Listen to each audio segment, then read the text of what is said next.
Deron Smallcomb here with Modern Law Group. Today I want to talk a little bit about ICE check-ins.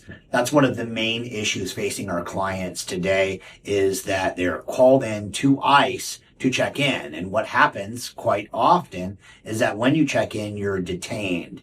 And that changes everything. Obviously, nobody wants to go to jail where their case is pending, and there's a lot of pressure, of course, to self-deport once you are detained, and in many cases, that's what they want. So what we're doing when we're hired for these check-ins is we are contacting ICE on your behalf to do one of two things at least. It's just to change the appointment or to maybe satisfy the requirements electronically so that our clients don't physically have to go in there. That is working in most instances. Of course, every case is unique. Some people they really want to see. Other people, they're good with an attorney checking in on your behalf and showing that, hey, you're still pursuing your case and that you have a good case. In other cases, we're having clients that are called in for what they call a credible fear interview because they didn't have one initially at the border.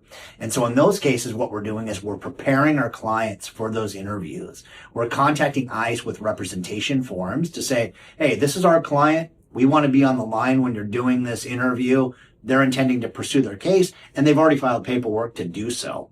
Many times that discourages ICE from even moving forward with it. They're just going to say, okay, they're actually doing something. We have other people to pursue. At a minimum, they're going to say, okay, well, then you could be present for that particular interview. And that certainly helps the client get through that phase and minimize the chances of detention. So I know things are tough out there. It's really hard on a lot of people. When you're faced with the idea of being thrown in jail when you're trying to do things right. So we could help. We could do the best on your behalf to try to mitigate that risk. And if you'd like some help, feel free to contact us and we'll tell you if we can or can't. Thank you very much.